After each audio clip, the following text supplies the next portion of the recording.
ధన్వంతరియే నమః.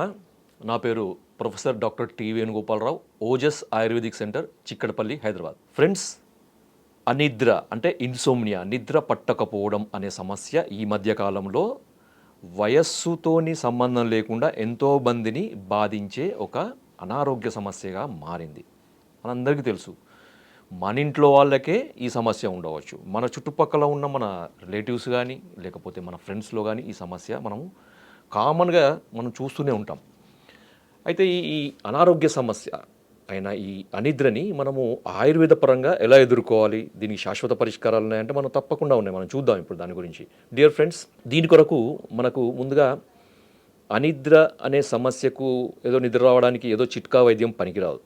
ఎందుకంటే అనిద్ర అనేది ఆయుర్వేద పరంగా మనకి దోషాల యొక్క ఇంబ్యాలెన్స్ వల్ల, దోషాల యొక్క ప్రకోపాల వల్ల మనకి ఈ అనిద్ర సమస్య వస్తుంది. ముఖ్యంగా అనిద్ర కూడా మనకి 3 రకాలుగా ఉంటుందన్నమాట ఆయుర్వేద పరంగా. ఒకటి అనిద్ర, తర్వాత అల్పనిద్ర, తర్వాత నిద్రానాశ. ఈ 3 రకాల కండిషన్స్ ఉంటాయన్నమాట. సో అనిద్ర అంటే ఏంటి అంటే నిద్ర సరిగా పట్టకపోవడం.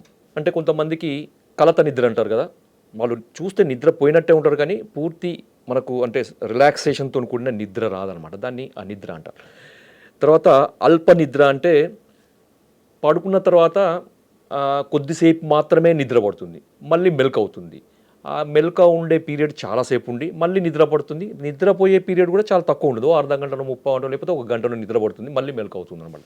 దీన్ని అల్పనిద్ర అంటారు. మూడవది నిద్రా నాశం అంటారు. అంటే ఏమాత్రం నిద్ర పట్టకపోవడం, ఎన్ని ప్రయత్నాలు చేసినా మనకు మనశ్శాంతితోని ఉన్నా కానీ మనశ్శాంతి లేకున్నా కానీ లేకపోతే ఏ ప్రయత్నం చేసినా కానీ నిద్ర రాకపోవడం నిద్రా నాశం అంటారు. సో అనిద్రకి కారణము వాత దోషం యొక్క ప్రకోపం, అల్పనిద్రకు పిత్త దోషం యొక్క ప్రకోపం. అదేవిధంగా నిద్రానాశానికి కఫదోషం యొక్క క్షీణం అంటే కఫక్షయము అంటారు. కఫక్షయం వల్ల పూర్తిగా నిద్ర రాకుండా పోతుంది. ఇది దోషాలకును ఈ రకరకాల నిద్ర వేరియేషన్స్ అంటారు కదా, వీటికి ఇంత సంబంధం అనమాట. నేను ఇవన్నీ ఎందుకు చెప్తున్నానంటే అందరికీ మీకు సార్ మీరు కొంతమంది నేను కామెంట్ చూస్తుంటాను ఆ వీడియోలో, సోది ఎక్కువ చెప్తున్నారు సార్ అని. నేను చెప్పేది సోది కాదు ఫ్రెండ్స్, నేను చెప్పేది సైన్స్. మనం సైన్స్ అర్థం చేసుకున్నప్పుడే దాని యొక్క సొల్యూషన్ అనేది కరెక్ట్గా ఉంటుంది. గుడ్డిగా పోయే వైద్యం కాదు ఆయుర్వేదము. కాబట్టి ఈ దోషాలను మనము బేస్ చేసుకొని చేసే ట్రీట్మెంట్ ఆయుర్వేదము. కాబట్టి ఒక్కొక్క కండిషన్కి ఒక్కొక్క దోషం యొక్క సంబంధం ఉంటుంది. కాబట్టి ఆ దోషంకు సంబంధించిన మందులు వాడితేనే మీకు ఈ నిద్రలేమి సమస్య, ఇన్సోమ్నియా అనే సమస్య అనేది తగ్గుతుంది. అయితే ఫస్ట్ మనము అనిద్ర వాత ప్రకోపం వల్ల వస్తుందని చెప్పాం కదా. అయితే దీనికి ఏ విధంగా మనం మందులు వాడాలి అంటే దీంట్లో మనం వాడాల్సింది ఏంటంటే అశ్వగంధ. ఎవరికైతే వాత ప్రకోపం వల్ల అనిద్ర సమస్య అనేది ఉంటుందో వాళ్ళకి చాలా ఉపయోగపడేది అశ్వగంధ చూర్ణం. మామూలుగా మార్కెట్లో దొరికే అశ్వగంధ పొడి తీసుకోండి, లేదా మీరు తెచ్చుకొని పొడి చేసుకునైనా వాడండి. మంచి క్వాలిటీ తీసుకోండి. ఆ అశ్వగంధ పొడి రోజుకు 1 టీ స్పూన్ రాత్రి పడుకునేటప్పుడు అంటే డిన్నర్ చేసిన తర్వాత 1 గంట వ్యవధి ఇచ్చి, మినిమం 1 గంట వ్యవధి ఇచ్చిన తర్వాత 1 అరకప్పు గోరువెచ్చటి పాలు, ఆ పాలు ఆవు పాలైన పర్వాలేదు, గేదె పాలైన పర్వాలేదు. డయాబెటీస్ ఉన్నవాళ్ళు షుగర్ లేకుండా తాగండి. డయాబెటీస్ లేని వాళ్ళు కొంచెం షుగర్ కానీ బెల్లం పొడి కానీ మీకు 1/2 టీ స్పూన్ నుంచి 1 టీ స్పూన్ వరకు మీకు టేస్ట్కి తగ్గట్టు కలుపుకొని తాగండి. తాగి మీరు పడుకుంటే మీకు నిద్ర రావడం మొదలవుతుంది అనమాట. అది మొదటి రోజే మనకి ఈ రిజల్ట్ కనపడదు. మీరు రోజు క్రమం తప్పకుండా వాడుతుంటే మనకి ఆ దోషం యొక్క ప్రకోపం తగ్గి తద్వారా మీకు నిద్ర వస్తుంది. సార్ నేను ఇప్పుడు ఈరోజు వాడినా నాకు నిద్ర రాలేదు అంటే దానికి మనం ఏం చెప్పలేము అనమాట. ఎందుకంటే ఆ దోష ప్రకోపం తీవ్రత ఎక్కువ ఉన్నప్పుడు మందు పనిచేయడానికి టైం పడుతుంది. అంత టైం మనకి ఇవ్వాలన్నమాట. మీరు చాలా ఓపికగా మందులు వాడుతూ ఉండండి. వాడడం వల్ల మీకు ఈ వాత ప్రకోపం వల్ల వచ్చే అనిద్ర అశ్వగంధ చూర్ణంతో తగ్గిపోతుంది. రెండవది అల్పనిద్ర. ఇంతకుముందు చెప్పాను కదా, అల్పనిద్ర అంటే తక్కువ మనకి నిద్ర రావడం అనమాట. అంటే 1 గంట సేపు నిద్ర రావడం, లేకపోతే అర్ధ గంట సేపు నిద్ర రావడం, మళ్ళీ మెలక రావడం, మళ్ళీ ఒక 2-3 గంటలు నిద్ర పట్టకపోవడం. ఇవన్నీ కూడా మనకి ఈ పిత్త ప్రకోపం వల్ల మనకి అల్పనిద్ర అనే సమస్య అనేది వస్తుంది. దీని కొరకు చాలా అద్భుతంగా పనిచేసే మూలిక మనకి జటామాంసి అంటారనమాట. జటామాంసి, దీని పేరు గుర్తుపెట్టుకోండి, జటామాంసి. అశ్వగంధ చాలామందికి తెలుసు కానీ జటామాంసి చాలా తక్కువ మందికి తెలుసు. జటామాంసి ఇది హిమాలయాల్లో దొరికే ఒక మూలిక, దానికి సంబంధించిన వేర్లు. మనకు మార్కెట్‌లో కూడా జటామాంసి అని అంటారు. తెలుగులో కూడా జటామాంసి అంటారు. చాలా రకాల మనకి ఈ లాంగ్వేజెస్‌లలో కూడా, ఇండియన్ లాంగ్వేజ్‌లో కూడా జటామాంసి అనే పిలుస్తారు. ఆయుర్వేదంలో కూడా దీని పేరు జటామాంసి. దీని శాస్త్రీయ నామం కూడా నార్డోస్టాకిస్ జటామాంసి. ఇది మనకి మార్కెట్‌లో దొరుకుతుంది. దీని పొడి కూడా దొరుకుతుంది. లేదంటే మీరు పొడి చేసుకోండి, మార్కెట్‌లో తీసుకొచ్చి డైరెక్ట్‌గా పొడి చేసుకోండి. పొడి చేసుకున్న తర్వాత ఇది కూడా సేమ్ ఇంతకుముందు నేను చెప్పాను కదా అశ్వగంధ ఎలా వాడాలో అలాగనే పాలలో కలుపుకొని తాగండి. మీకు ఈ పిత్త ప్రకోపం వల్ల వచ్చే ఈ అల్పనిద్రత అనే సమస్య అనేది పూర్తిగా తగ్గిపోతుంది. ఇంకా మూడవది నిద్ర నాశము. అంటే ఎటువంటి ప్రయత్నాలు చేసినా కానీ నిద్ర రాకపోవడము. ఇది చాలా తీవ్రమైన సమస్య అనమాట. దీని కొరకు చాలా రకాల మనము ప్రయోగాలు, ఔషధాలు, మందులు వాడాల్సి ఉంటుంది.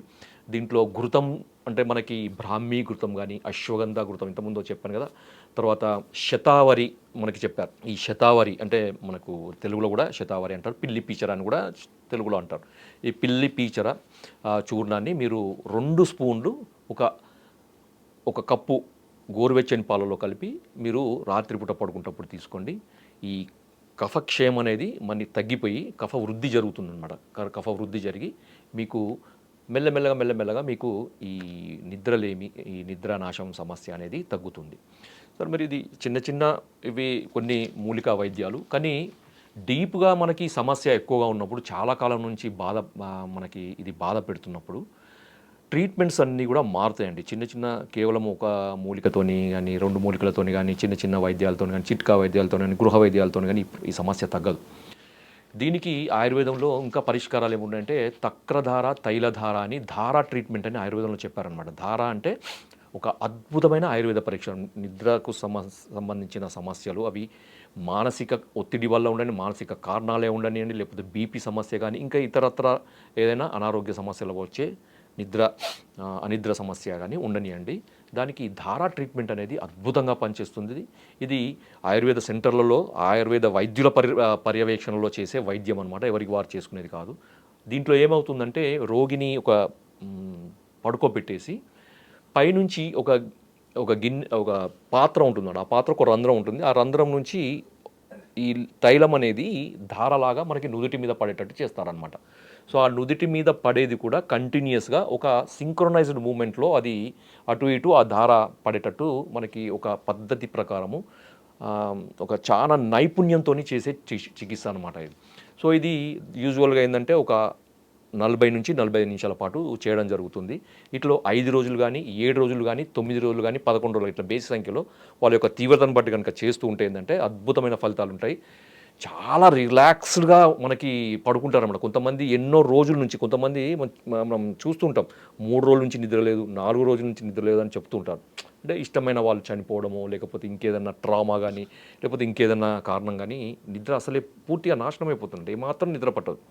సో అలాంటి వాళ్ళు కూడా ఈ ధారా ట్రీట్మెంట్ చేస్తూ ఉంటే రెండో రోజుకో మూడో రోజుకో టేబుల్ ముందే నిద్రపోయే వాళ్ళని మేము ఎంతోమందిని చూసామన్నమాట. కాబట్టి అద్భుతమైన ఫలితాలని ఇస్తుంది ఇది. ఇంకొకటి ఏంటంటే అభ్యంగం, అంటే మనకి బాడీ మొత్తం జనరల్ బాడీ మసాజ్, దానివల్ల కూడా మనకి వాత ప్రకోపం, పిత్త ప్రకోపం పూర్తిగా కంట్రోల్ అయిపోయి మనకి బాడీ కండరాలన్నీ రిలాక్స్ అయిపోయి మనకి ఈ రిలాక్సేషన్ వల్ల కూడా మనం నిద్ర పడుతుంది.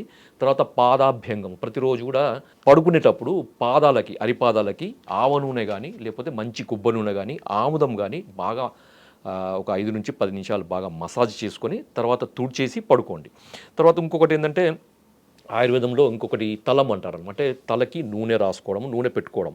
అంటే మామూలుగా ఏదో మీరు జుట్టు సంరక్షణ కొరకు, లేకపోతే ఇతర రకాల ఈ చుండ్రు సమస్యకో వాడే తైలాలు కాదండి ఇవి. తల నూనెలు, ఇవి జుట్టు నూనెలు, హెయిర్ ఆయిల్స్ కాదు, హెడ్ ఆయిల్స్ ఇవి.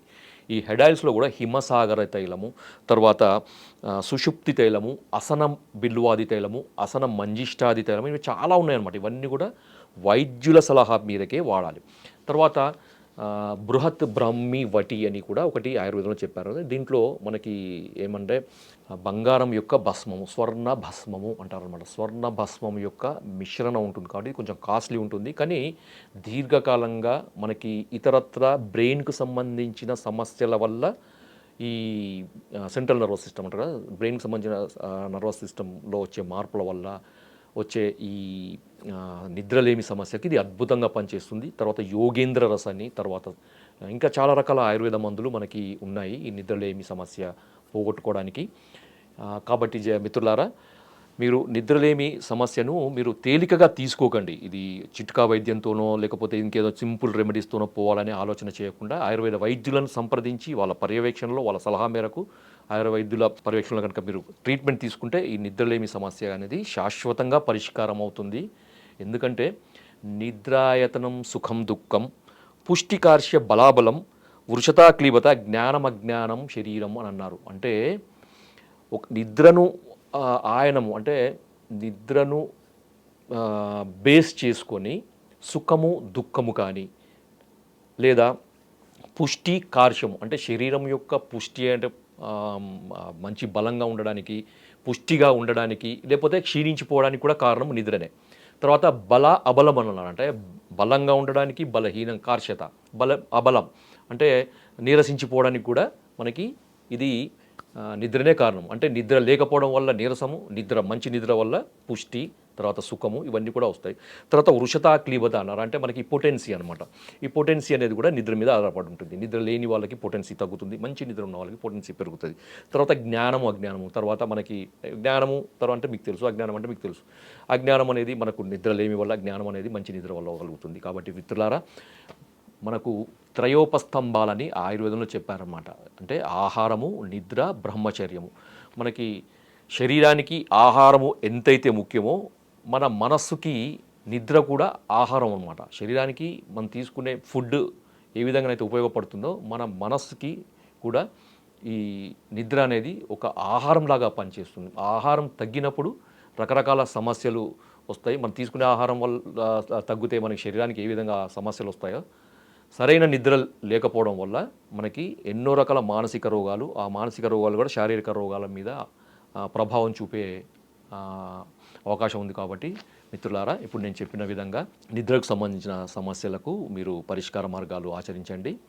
జై ఆయుర్వేద.